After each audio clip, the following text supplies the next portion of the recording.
Assalamualaikum warahmatullahi wabarakatuh. Halo pemirsa dan pendengar, apa kabar Anda hari ini? Semoga dalam keadaan sehat selalu.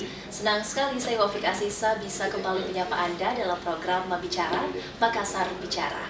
Dan pemirsa dan pendengar, kami saat ini bersama dengan tim Fajar TV berkunjung langsung di kantor Kementerian Agama Kabupaten Pangkep. Nah, pemirsa dan pendengar, saya ingin mengajak Anda untuk mengenal lebih jauh soal zona integritas dan bagaimana penguatan moderasi beragama di Kabupaten Pangkep.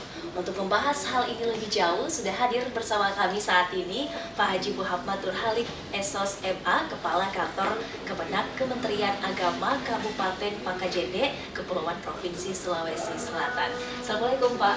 Waalaikumsalam warahmatullahi wabarakatuh. Apa kabar Pak hari ini? Alhamdulillah baik, sehat. Alhamdulillah sehat ya Pak. Sebelumnya terima kasih banyak nih Pak sudah meluangkan waktunya di sela-sela kesibukan Anda untuk berbincang bersama kami. Kami ingin mengajak pemirsa dan pendengar untuk mengenal lebih jauh Pak seputar zona integritas yang diterapkan di kantor Kemenak Pangkep. Bisa dijelaskan Pak? Oh iya. Oke, terima kasih banyak. Terima kasih banyak. Alhamdulillah wa syukurillah wala haula wala quwata illa billahil aliyyil azim. Akhir-akhir ini adalah Kementerian Agama Kabupaten Pangkajene Kepulauan. Kita sudah menjadi zona integritas yang ditunjuk oleh langsung pusat.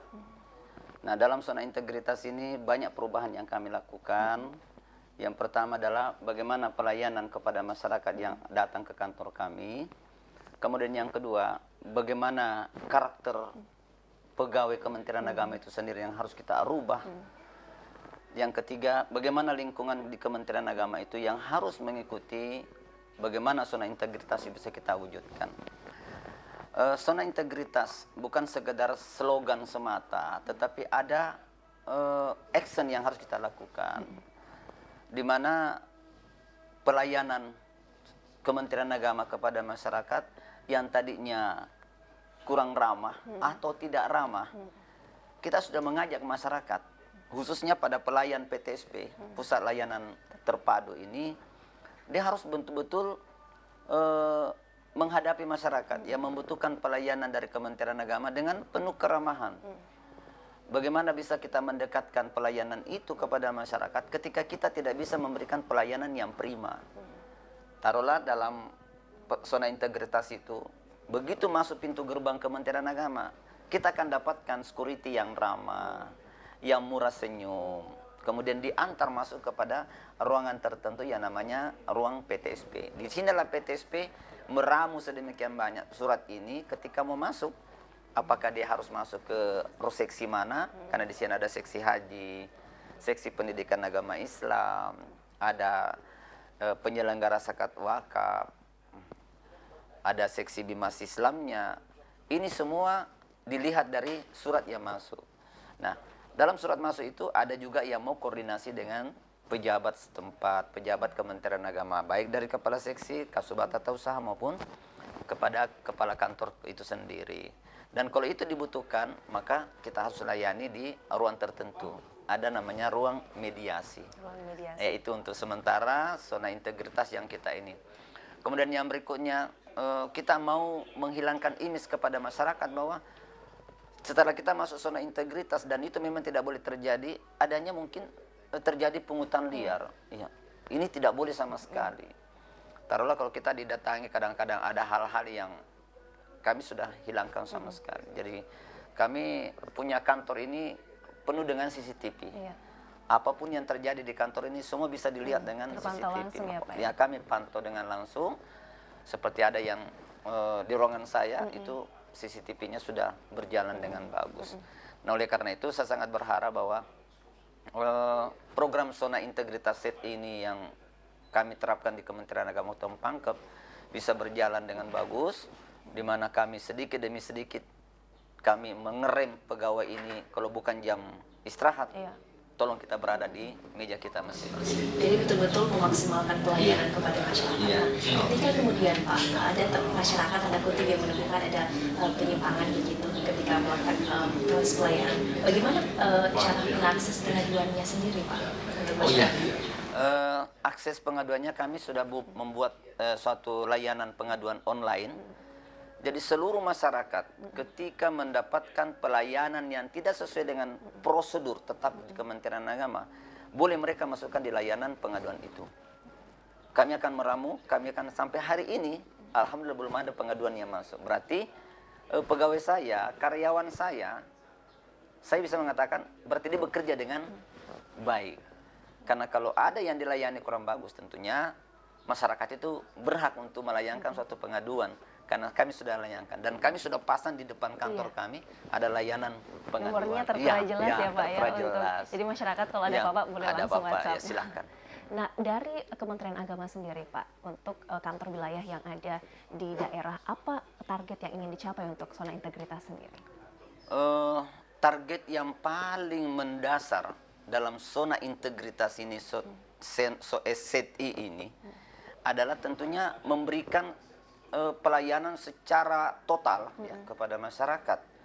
Baik pelayanan haji, di mana pelayanan haji ini sudah berfungsi semaksimal mungkin dengan dibangunnya yang namanya PLHUT, Pusat Layanan Haji Terpadu. Itu ada di Jalan Andi Mauraga. Nah, PLHUT ini saya perlu informasikan bahwa ini adalah gedung yang dibangun mendapatkan predikat nomor 2 secara nasional, di mana kualitas bangunannya dianggap sangat bagus, kemudian ketepatan waktu penyelesaian bangunan itu juga cukup bagus. Makanya mendapatkan predikat juara umum 2 nasional. Nah, di samping pelayanan itu, masyarakat juga bisa mengadukan halnya kepada Kementerian Agama melalui kotak pengaduan itu untuk bagaimana memaksimalkan pelayanan haji. Karena 2 di Kementerian Agama itu yang tidak bisa dilupakan. Ketika pelayanan 2 ini kurang bagus, maka selesailah Kementerian Agama.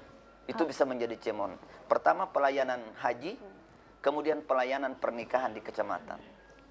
Nah, kalau ini dua-duanya berjalan dengan bagus, insya Allah Kementerian Agama semakin naik tracknya, dan insya Allah di mata masyarakat menjadi baik. Membahas soal haji nih Pak, apakah di Kabupaten Pangkep setelah 2 tahun terakhir kita pandemi, lonjakannya cukup terasa pendaftarannya Pak, atau seperti apa? Pendaftarannya boleh dikata dia stagnan ya. Dia stagnan, biasa saja. Tetapi persoalan 2 tahun itu bukan menjadi masalah buat kami. Karena kami mampu memediasi masyarakat ketika dia mengatakan bahwa kami tidak bisa berangkat ya. Kapan kami bisa berangkat? Insya Allah sepanjang Bapak dan Ibu sudah mendaftar, peluang untuk berangkat pasti ada. Hanya satu yang tidak bisa, ketika kita dipanggil oleh Allah kembali meninggal dunia, ya tidak bisa peluang. Tapi insya Allah untuk tahun depan ini kemungkinan besar itu bisa terakomodir semua apa keinginan masyarakat untuk melaksanaan ibadah haji. Mudah-mudahan kita berdoa supaya bisa kembali 100% untuk pelaksanaan ibadah haji. Untuk tahun depan sendiri Pak, di 2023, apakah sejauh ini sudah ada kesiapan dari Kemendak untuk pendaftaran haji? Iya, Kementerian Agama Kabupaten Pangkep untuk persiapan tahun 2023 pelaksanaan ibadah haji itu sangat sudah siap. Di mana seksi haji kami sudah bekerja lebih awal, nomor porsi yang sudah dianggap masuk itu sudah dihubungi orangnya, dan makanya kami akan melaksanakan yang namanya manasik haji sepanjang tahun. Kami sudah melaksanakan itu. Dan di Kementerian Agama ini kami juga membuat aplikasi yang namanya Simpan. Ya, Simpan itu asosiasi ibadah haji sepanjang tahun. Sistem informasi perjalanan haji sepanjang tahun. Saya bikin ini aplikasi pada saat saya pendidikan eselon 3 di Klat PIM 3 di Jakarta. Ini Simpan ini untuk mempermudah masyarakat. Setiap masyarakat yang mau naik ibadah haji, dia membuka aplikasi ini, di situ dia akan dapatkan bacaan-bacaan ketika dia mau berangkat dari rumahnya, masuk ke asrama haji, naik di pesawat, kemudian tiba di Madinah karena di gelombang pertama, gelombang kedua tiba di Mekah sana Jeddah. Pada saat tawaf, pada saat melontar jumroh, ada semua bacaannya, dan itu akan memberikan pelayanan yang terbaik kepada masyarakat. Nah, manasik haji sepanjang tahun ini kemudian diharapkan sebagai strategi keefektifan ya Pak, ya, insya Allah. manasik ini. Baik, kami akan lanjutkan ya Pak perbincangannya lebih jauh. Pemirsa dan pendengar, kami akan kembali usai jeda berikut ini.